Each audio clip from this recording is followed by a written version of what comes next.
Thank you all so much for being here for this first annual, but definitely not last annual, meeting of the Technology Policy Institute. I know the conversations, the panels, the speeches today were thought-provoking, and we're very delighted to have you all here. And after a terrific day, we wanted to make sure that we closed with one last terrific speaker. Paul Otellini, as of course you all know, is Chairman and CEO of Intel. And I won't go through his long and impressive resume, but what I will say is that when Paul Otellini took over as CEO of Intel, I think there was a sense that maybe Intel just couldn't get any better. I mean, after all, Intel had been on a march, on a tear for so long, breaking barrier after barrier after barrier. The old innovate and integrate strategy that used to give us fits at Hewlett-Packard, I must say. Paul Otellini, Craig Barrett and I, but Paul Otellini and I used to go kind of around and round sometimes on that innovate and integrate strategy. But in any event, there was a feeling that maybe the innovate and integrate strategy that had powered Intel's growth was perhaps slowing, that maybe you just couldn't have this incredibly great company continue to exceed. And yet, Paul Otellini has taken Intel to even greater heights in terms of growth, in terms of profitability, in terms of being a prognosticator for the technology industry in particular and the economy in general, and certainly taken Intel to new heights in terms of its innovation, its impact on the entire industry and the entire global economy. So he's a great chairman and CEO. But I also want to say he's also just a great guy. He has been a friend to the Silicon Valley community. He has championed great work, not just in technology and innovation, but in social responsibility of his company in California and around the world. And I want to tell you a little story about Paul because it illustrates that he's just a great all-around guy. Maybe not all of you are aware of this, but each year Intel hosts a car show in its parking lot, basically. And it's a big deal for the Silicon Valley community. Now, I have to say, I'm not a big car buff, but my husband, Frank, is a huge car buff. And so for the last couple of years, my husband, Frank, has shown up at this car show. He shows up unannounced. He doesn't tell anyone he's coming. He just goes with a bunch of friends. Last year, when Frank arrived at the show, and it just happened this week, right? Or this past week. So it happens in August every year. Last year, when Frank went to the show, Paul found him and inquired with great interest about my health. I was at the time battling cancer last year, and Paul went out of his way to find Frank and inquire about me and send messages of support and friendship. And that meant the world to me. And this year, when Frank went to that same event, and I, of course, was out on the campaign trail, Paul was busy running around the world doing something very important. But Paul sent a member of his staff down to find Frank and to say hello and to ask how everyone was doing. That's just a really nice guy. I believe that leadership is defined by character as well as capability. Paul Otellini is clearly a very capable leader, and his company has the results to prove it. But Paul Otellini is also a man of great character, and we are very fortunate to have him here tonight. He is a thought leader in this industry. He is a thought leader around the world. Please join me in giving a very warm welcome to a great guy and a great leader, Paul Otellini.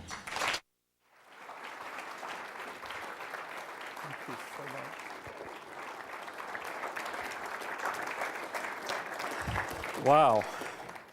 Well, thank you, Carly. First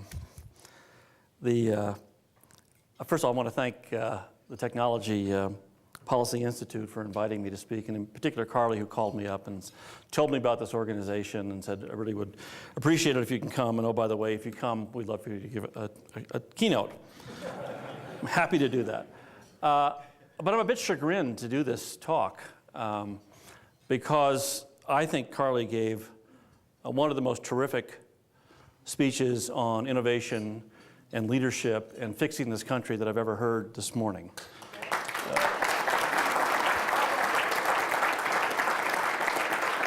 And I, quite frankly, I was tempted to say, I agree with her, and do you have any questions? But I didn't think I could get out of here alive if I did that. I do have to say one unpaid political advertisement that I can't imagine a better senator for California.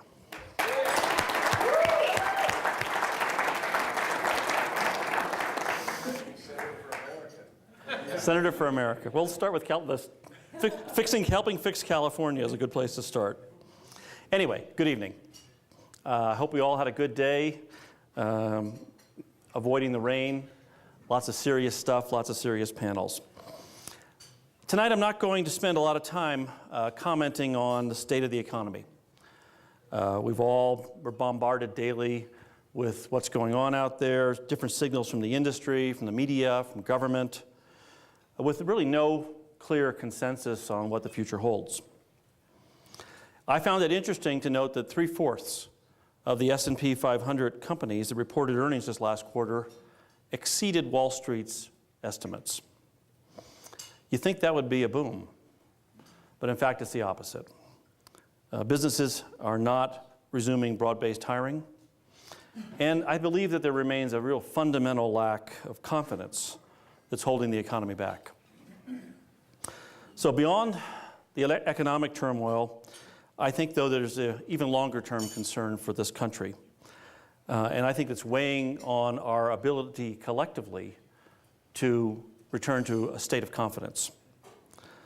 More and more of the country is beginning to recognize that we're not taking the right steps as a nation to ensure that our economy is on a long-term trajectory of growth and leadership. The United States now faces a world with much tougher competitors, and many of them are accelerating their investment in innovation and in the future much faster than we are. The implications of this new era of competitiveness are of particular interest to me and will be the focus of my comments tonight. I'd like to start by first providing an update on what I think are really exciting innovations happening in the computer industry that will have long-term implications on our country and likely the world. And then I want to share my thoughts on some trends that I think are quite worrisome in terms of who will win the global race for innovation and what else government and businesses might be doing, in fact, must be doing, to create a global competitive economy. But I believe the fundamental issue is not the United States versus the rest of the world. This is not a zero-sum game. So let me start with the computing industry. Since its introduction 30 years ago, PC's become an indispensable part of nearly 1.5 billion people's daily lives. And it may surprise you that while virtually every other industry on Earth shrunk last year, the PC industry in units actually grew. And at the heart of this computing revolution sits the microprocessor, the product that Intel invented and popularized and brought to the mass market. In its essence, the microprocessor makes things smart.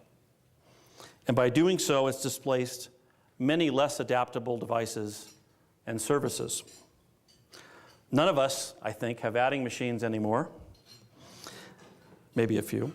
Email and online bill payment have curbed demand for postal services worldwide.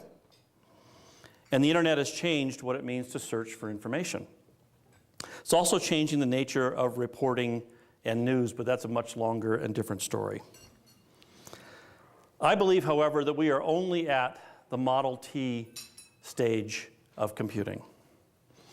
As computing continues to get cheaper and spreads to touch and connect every person on Earth, other industries will be transformed by this smart revolution. Many of us in this room, I've noticed, now own smartphones, which have become tools that we cannot live without, yet we'd never heard of them until the iPhone was introduced just a few short years ago. Phones are becoming smart by putting microprocessors into them and connecting them to the internet. Oh, they still make phone calls, but that's not why we buy them. We buy them for their ability to feed us with information on the go. Next up is smart TV. Some of you may have read about an announcement from Google and Intel and Sony about 2 months ago, where we are hoping to reinvent television, bringing what I think is the single biggest change to that technology since the transition to color some 50-odd years ago. This new generation of TVs will put us in control of what we want to watch from any source, seamlessly drawing content from the internet, from broadcast, and any other sources. Industry's transformations are not going to stop there. You heard today in the session about the smart grid.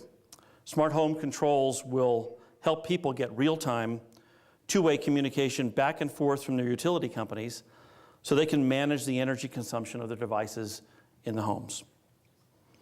And high-tech sensors and video conferencing technology will expand the health industry's ability to deliver quality care in the home for the elderly or for people with clinical or chronic diseases on a much lower cost basis. But to me, the most important change will be the revolution that will occur as everyone on Earth is eventually connected to family, friends, and information across the entire world. And we can probably make this happen within this decade. There are stunning examples already emerging everywhere you look. For example, Intel has designed small, affordable computers to allow children in the poorest village in India or Africa to experience the world through the internet and fuel their thirst for knowledge. Then there are the wireless broadband networks that we've developed that allow these villages to get connected, bringing them advanced medical treatment via telemedicine and agricultural expertise to improve crop productivity. This is just the beginning. As computing continues to get cheaper and more pervasive, the quality of life for those most in need will improve. Their needs can be more easily met, and more importantly, their aspirations most assuredly stirred.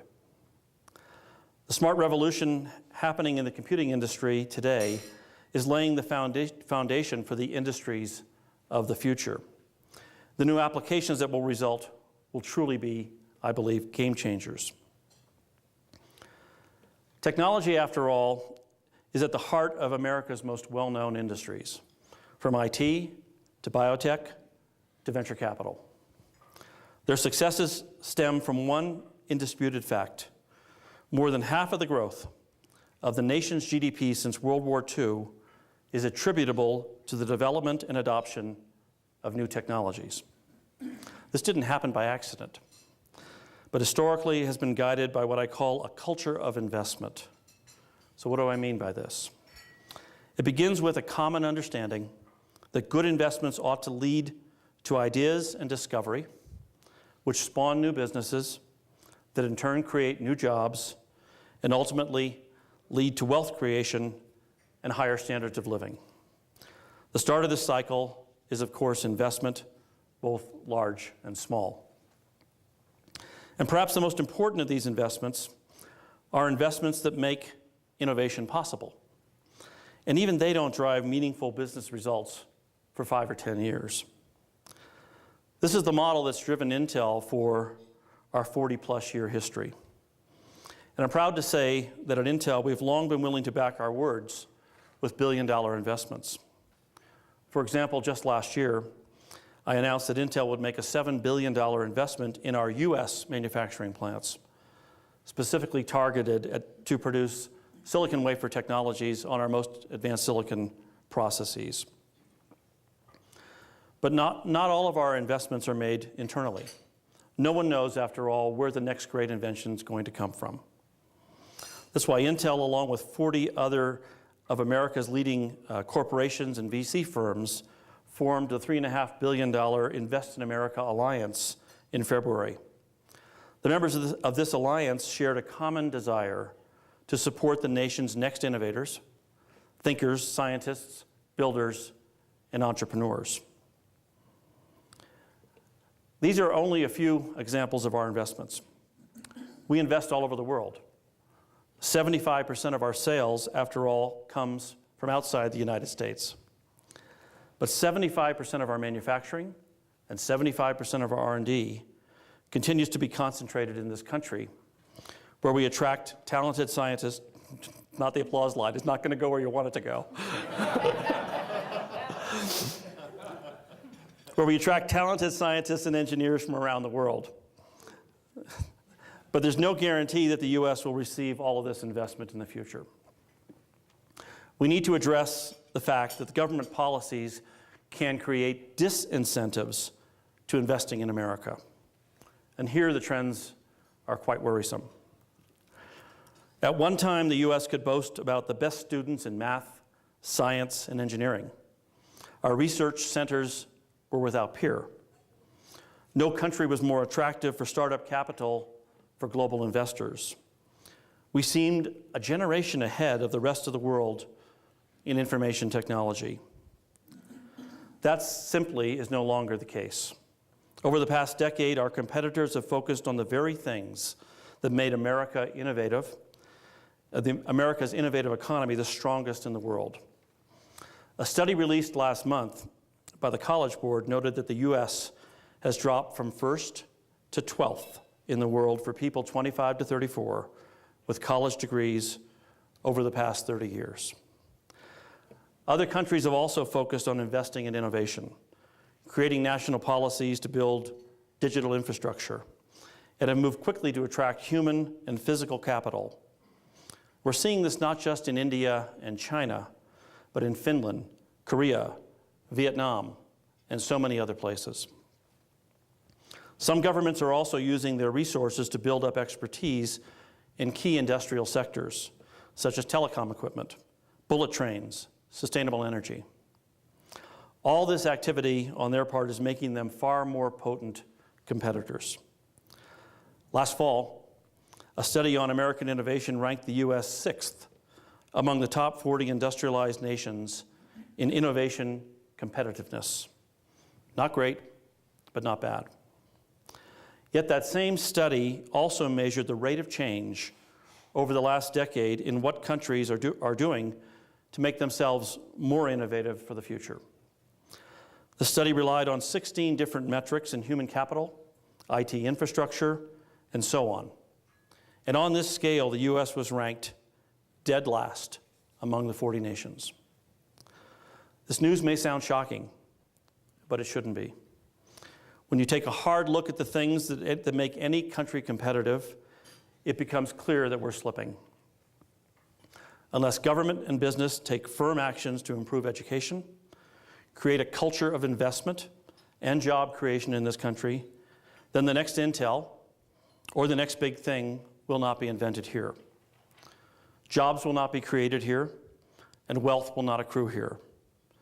And ultimately, we will face an inevitable erosion and shift of wealth, much like we're seeing today in Europe. This is the bitter truth, and we don't hear enough about it. So what should we do? I believe what we need is a set of policies that lets the U.S. business invest confidently in the future, take risks, and feel assured that we're training the talent to lead the next generation of innovation.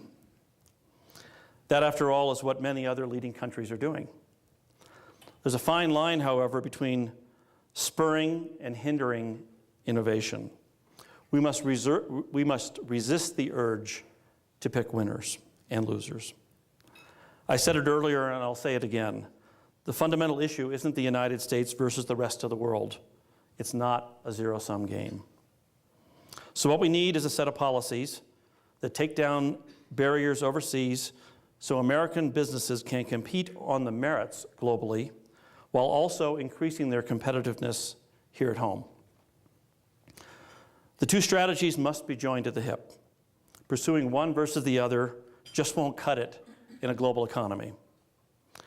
As I travel around the world, what I hear and see from businesses and government leaders, students and employees is very instructive. I've seen firsthand how leading countries have benefited from taking a long-term view. They've also embraced policies that have built confidence among business leaders that their countries were the best places to create jobs and run a business.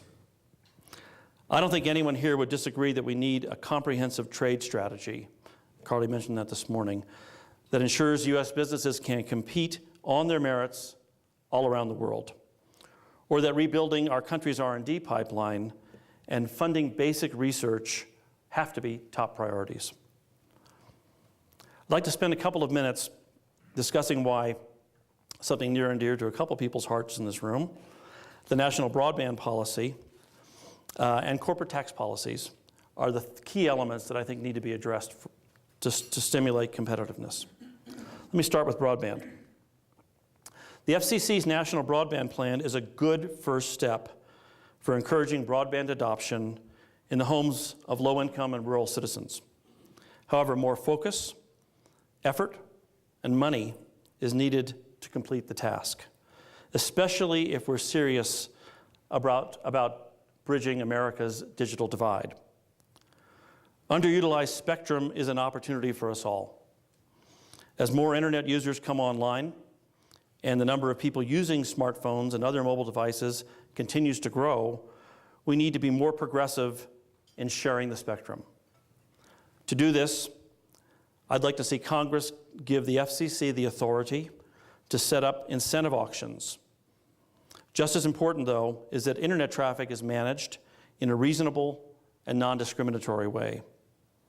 These are two necessary steps if we want to get to truly open up the internet. They may not yield results immediately, but together they'll create an environment for the pursuit of new businesses, as you heard in the panels this morning. And then there's corporate tax policy. Any real strategy for future competitiveness has to address this issue. Comprehensive tax reform from top to bottom is an essential part of rebuilding the commitment among global business leaders to invest in creating jobs and running businesses here in America. Our combined state and federal corporate tax rate, after all, is the second highest in the industrialized world. It is precisely these high statutory corporate rates that punish the most dynamic and innovative firms and hinders their ability to compete globally.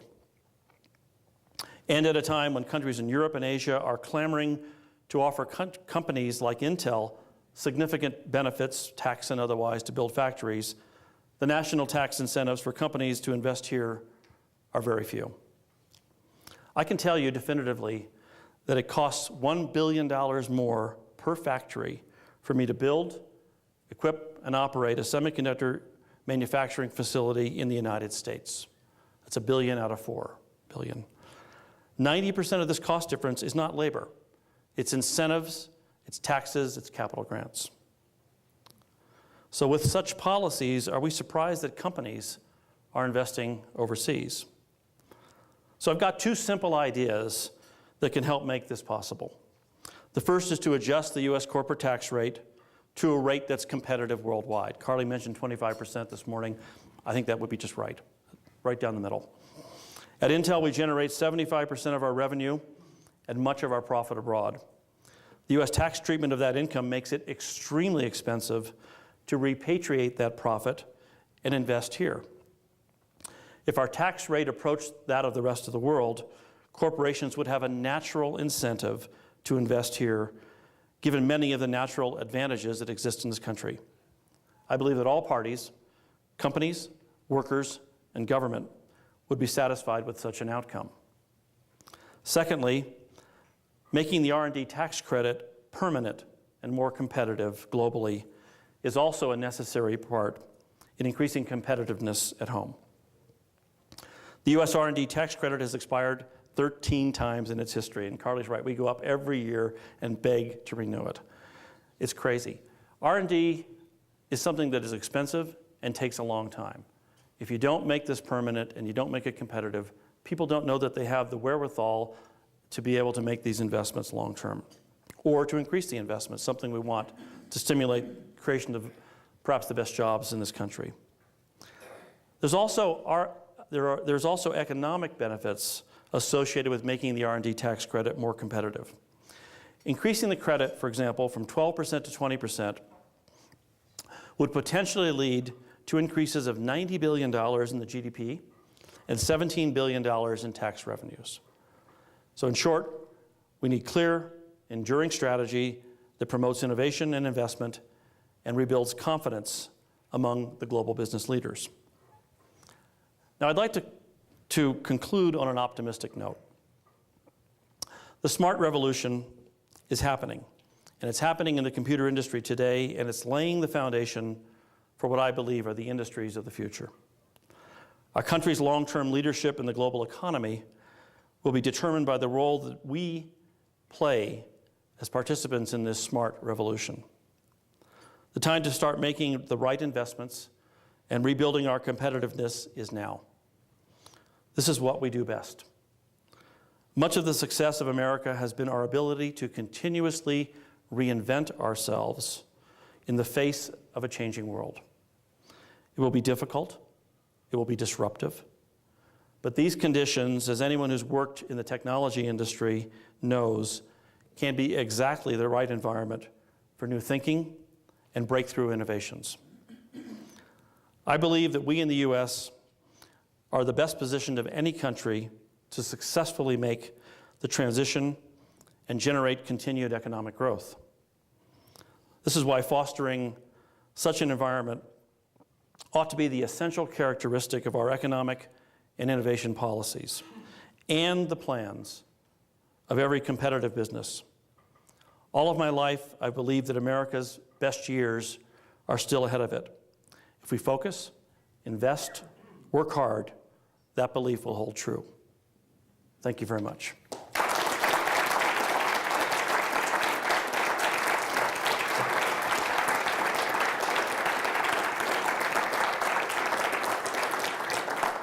I believe we've got time for a few questions, is that right? So, I can probably hear you if you want to just shout it out. There are mics, though. Right here. That was a great speech and inspiring at the end there. Do you think that there's a significant anti-business, anti-free enterprise rhetoric that's emanating from Washington these days? And if so, does that have a significant negative impact on the economy and on business, or do you think it's just viewed as politics as usual and it will pass? I'm not sure I pick either of those, door number one or door number two. I don't know that I sense a rhetoric that's anti-business. I also don't sense a rhetoric that's pro-business. I think there's confusion. I think this group does not really understand what it takes to create jobs, and they're flummoxed by their experimenting Keynesian economics not working. And it didn't take much for people to figure that out. They could have read the history books. But in any event, I don't think it's anti-business. I just think that they're in a do loop right now trying to figure out what the right answer is.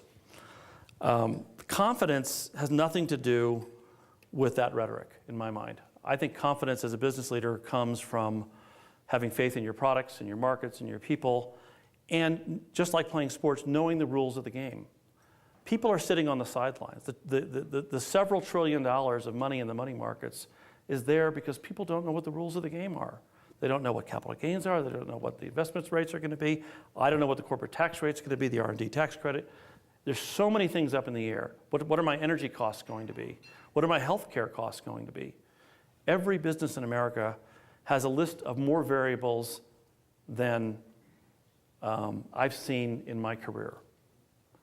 And until those variables get ticked off, one way or the other, whatever the policy decisions are made, however they get made, they need to be resolved.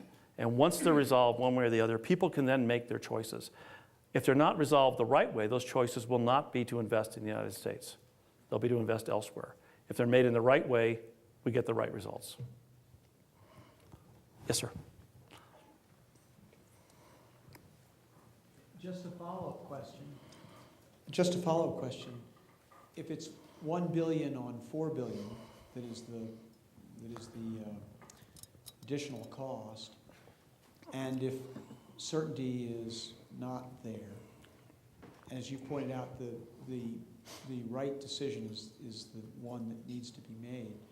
What would you say to those of us who work in the legal and policy arena? What would you say is the best thing to do to drive to the right answer? And how can we best articulate the challenge? Because it seems to be a pretty daunting challenge that you laid out. I gave you my two best ideas, which was the tax credit and corporate tax rate. I really am not a fan in industrial policy. The last industrial policies we had are still subsidizing farmers and trains. I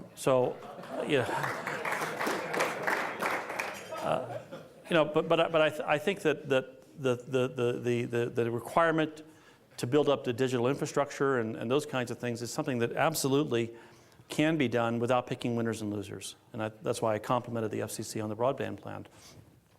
But in general, what I'd like to see is just simply a more laissez-faire approach, but recognizing that jobs are fungible and capital is fungible. I mean, the capital is not, forget US corporations making decisions to invest in XYZ country. More companies have more money outside the United States than inside. None of them are building factories here unless they have to because they are worried about some kind of closed market environment that Carly spoke about this morning. So I think you have to take that off the table to get this going and not get into industrial policy. Yes. Thank you. Nigel Cameron, Centre for Policy on Emerging Technologies. We briefly discussed this at a conference some time ago. What surprises me, if I can put it in these terms, is that the closer one gets to Washington, particularly if one is approaching it from the West Coast, the more people in the technology industry shrug and go woozy and say whatever. And it seems to me a fundamental transformation of the DC culture is the heart of the issue here. And I wonder whether the American corporate spirit can't find a way to transform that culture, which is altogether at a more sort of meta level than tax rates. I'm not disagreeing at all with what you're saying about that. But there's a fundamental problem here. I mean, Politico newspaper, the hip Hill newspaper, a couple of weeks ago had a piece with the title of it, which was Digital Nation Analog Hill. Now, I would have thought, Intel, above all people, come up with a way to shift that into, if we could be saying digital nation, digital hill, we'd have arrived. How do we do it? Well, going back to the beginning of your comment, I find the best way to approach Washington, D.C. from the West Coast is to fly west. And I'm only half joking because getting a perspective on what's happening in Asia, Eastern Europe, Africa, Russia, is the most important commentary you can bring to Washington, because exactly at the point you made, which is so inside the Beltway centric and so beholden to so many things. I wish I had an answer for the second one on how do you get Digital Hill. I have to say, in all of my trips to the Hill, Senate and House, and even the White House, even with this administration, no one ever says it's wrong. No one ever says I disagree. They disagree on how to get there, or they're unwilling to act, which is exactly back to the point that I believe Carly made this morning when she got a similar question, which is that the only way you change it is to change the people. Hence, candidates like this. Maybe one more? Yes, sir. Are there any specific policies that you've seen outside the U.S. that struck you as, wow, this is a specific thing that we need to be doing here that's being done elsewhere? In other words, is there something competitive that's being happening outside the U.S. in terms of the policy level that's not happening here in the U.S. that we need to be doing? Yeah, education. I think the number one, I came in here, but the number one problem is in this country is the state of the education system. I listened to Joel Klein give a speech a couple weeks ago on what he's done in New York and trying to fix that thing. He's at this for 8 years at $1 a year trying to fix this thing. He's made some progress, but the things that he's up against and that we are up against as parents are difficult right now. So the one thing I've seen is what they do in China. I mean, there's things I like about China, things I don't like about China. But Intel is one of the sponsors of this International Science and Engineering Fair. It's a worldwide science fair for seniors in high school. Something north of 6 million kids participated this year, 2 million of them in China, 2 million. And in China, the incentive, the top, I forget the number, the top 50,000 kids or something, some large number, the incentive is they can get into any college they want without taking any exams. So they have this carrot out there, a fabulous carrot to get into the best universities if all you have to do is just have a great science, even the top, whatever it was, 5%. So they put incentives in place to stimulate the right actions of the children and then back it up with a real good benefit. We're so far from that. We're 180 degrees from that. We make it difficult to even have a science fair in a school because there's no money for labs. So that's where I would start, because we're not going to solve this problem. We can policy ourselves to death in this room, and when we go back to our day jobs. It's our kids that are going to have to deal with this and solve this, and maybe we can lay the track for them, but they're the ones that are going to fix this. Thank you so much.